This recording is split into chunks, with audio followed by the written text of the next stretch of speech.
Next आपके पास आ रहा था क्यूमुलेंट जनरेटिंग फंक्शन। क्यूमुलेंट जनरेटिंग फंक्शन में मैंने आपको बताया था जब मोमेंट के ऊपर आप लोग अप्लाई कर लेते हो तो वो क्यूमुलेंट जनरेटिंग फंक्शन बन जाता है। यहाँ पे भी सेम यही चीज़ होगी, डिफरेंस ये बायनोमियल की बात हो रही है तो फॉर्मूलाज बायनोमियल के लगेंगे।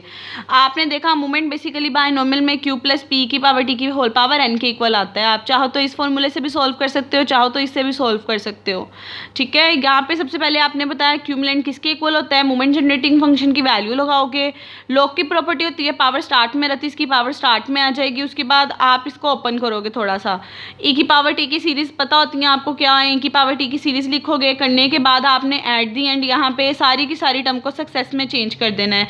आपके पास यहाँ फेलियर भी आ रहा था, फेलियर की जगह पे भी आपने उसकी वैल्यू लगा देनी है तो वो 1 माइनस पी आ जाएगा, माइनस पी प्लस पी आपस में कैंसिल हो जाएंगे तो यहाँ से ऑनवर्ड टर्म स्टार्ट हो जाएंगी। तो ये आपके पास बेसिकली क्यूमुलेंट जनरेटिंग फंक्शन की वैल्यू आ जाती है। अब क्यूमुलेंट जनरेटिंग फंक्शन ये इन जनरल हर टर्म के लिए है, क्योंकि यहाँ पे भी क्यूमुलेंट जो है वो इनफाइनाइट मैनी टर्म्स के लिए ओपन हो रहा होगा। जैसे वहाँ पे क्यूमुलेंट की वैल्यू निकालने के लिए फर्स्ट के फर्स्ट कोफिशिएंट को कंपेयर किया था, सेकंड के सेकंड को, थर्ड के थर्ड को, और हमने वैल्यूज़ निकाली थी। इसी तरह यहाँ पे भी काम होगा। आपने जब इससे इसके साथ सोल्व करना है तो हर कोफिशिएंट की सेपरेटली वैल्यूज़ निकलती आएंगी उसकी पावर्स को कंपेयर कर करके। जब आप फर्स्ट पावर को कंपेयर करोगे तो जो म्यू डैश 1 होगा उसकी वैल्यू NP आ जाएगी। जब सेकंड को कंपेयर करोगे वो NP2 आ जाएगा, क्योंकि जो फर्स्ट क्यूमुलेंट होता है वो बेसिकली आपके पास मूवमेंट्स के इक्वल आ रहा होता है।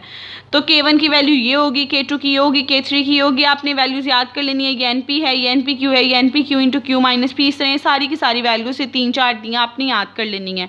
जब फर्दर क्वेश्चंस करोगे उसके अंदर ये वाली चारों वैल्यूज़ यूज़ हो रही होंगी कि किसके इक्वल आता है, और इन जर्नल आपके पास K की जो T होता है वो किसके इक्वल होता है, ये फॉर्मूला आपने याद कर लेना है। ठीक है, उसके बाद एक इम्पॉर्टेंट एग्जाम्पल आ जाती है आपके पास, एग्जाम्पल 8.11।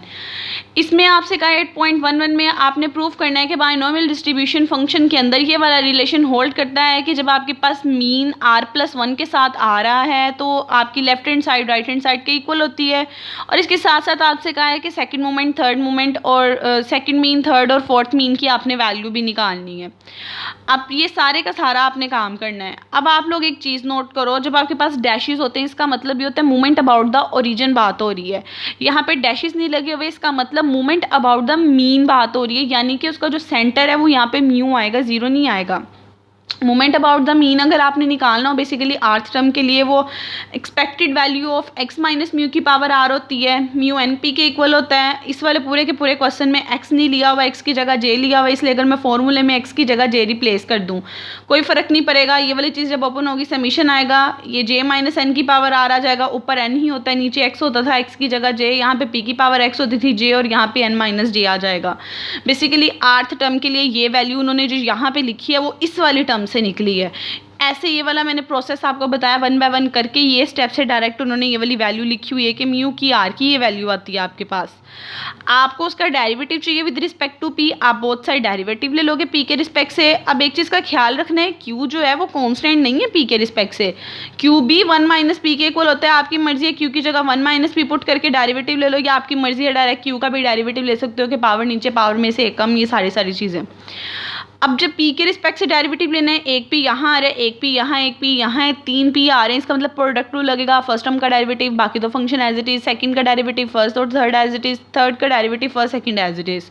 तो आप सबसे पहले बाकी सारी टर्म एज इट इज लिखोगे। इस वाले का जब डेरिवेटिव लोगे पावर नीचे पावर में से कम, पावर के अंदर वाली चीज़ का डेरिवेटिव माइनस n आ जाएगा, बाकी सारी term as it is. Similarly जब इस वाली टर्म के रिस्पेक्ट से बात करोगे, इसमें q का जब डेरिवेटिव लोगे, क्योंकि ये 1 माइनस पी के इक्वल है, पावर नीचे पावर में से एक कम, बाकी सारी टर्म एज इट इज। इसके रिस्पेक्ट से डेरिवेटिव लोगे, पावर नीचे पावर में से कम, बाकी सारी टर्म एज इट इज।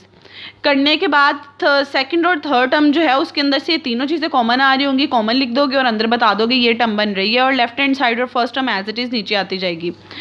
अब एक चीज़ है, जो चीज़ जहाँ क्लोज होती जाएगी उसे क्लोज करते जाना है। जैसे कि अगर आप इस समीशन पे गौर करो, ये r-1 का आपके पास म्यू बन रहा है, आप इसको r-1 म्यू के साथ क्लोज कर दोगे, क्योंकि हमें यहाँ पे r-1 r+1 चाहिए, समीशंस की फॉर्म नहीं चाहिए, हमने समीशन को ख़त्म करके उसे म्यू की फॉर्म में कन्वर्ट करना है।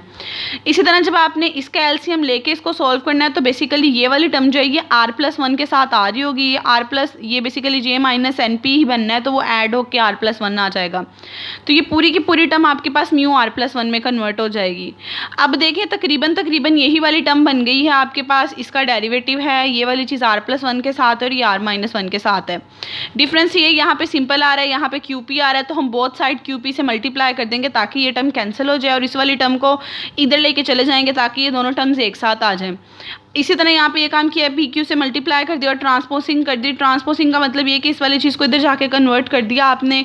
जब इस वाली चीज़ को इधर लेके चले गए साथ में PQ बाहर मल्टीप्लाई कर दिया, दोनों टर्म्स प्लस के साथ आ गई और ये वाली चीज़ जब PQ से मल्टीप्लाई हुई उसका कैंसिल हो गया। तो इन जनरल वो चीज़ प्रूव होगी जो आप लोगों से प्रूव करने के लिए कही हुई थी। सिंपल आपने आर्थ वाली टर्म लिखी थी, उसका आपने derivative with respect to P लिया है तो अरेंजमेंट करने के बाद आपके पास वही चीज़ ऑब्टेन हो जाएगी। आपको 1 2 3 का आंसर निकालने का कहा है, आपने म्यू की जगह पे 1 2 3 पुट कर देना है क्योंकि देखिए यहाँ पे 2 3 4 था, ऑलरेडी r+1 आ रहा है। 1 पुट करोगे 2 बन जाएगा, 2 पुट करोगे 3 और इसी तरह 3 पुट करोगे 4 बन जाएगा। 1 बाय 1 सारी वैल्यूज आप पुट करते जाओगे। जब आप करते जाओगे पीछे वाले जो मीन्स निकाले होंगे, म्यू नोड आपके पास 1 होता है, ये 0 होता है, उन सब की वैल्यूज़ लगती जाएंगी जो पीछे आपने यहाँ पर याद की होंगी, वो वाली वैल्यू पुट करोगे तो एट द एंड तीनों टर्म्स का आंसर भी निकल आएगा। और यहाँ पे बच्चों आज का टॉपिक कंप्लीट हो जाता है। मैंने आज आपको सिर्फ 3 छोटी छोटी चीज़ें करवाई हैं, आपको क्यूमुलेंट और मोमेंट्स बताए, उससे रिलेटेड एक एग्जांपल करवाई है। इसी तरह फिट करना बताया, फिट करने से रिलेटेड बताई और रिकरेंस फार्मूला बताया था और रिकरेंस फार्मूले से रिलेटेड एक एग्जांपल करवाई है। अब आप लोग आज का लेक्चर सुने, किसी भी स्टेप में प्रॉब्लम है तो पूछ लें, फिर हम वो डिस्कस कर लेंगे।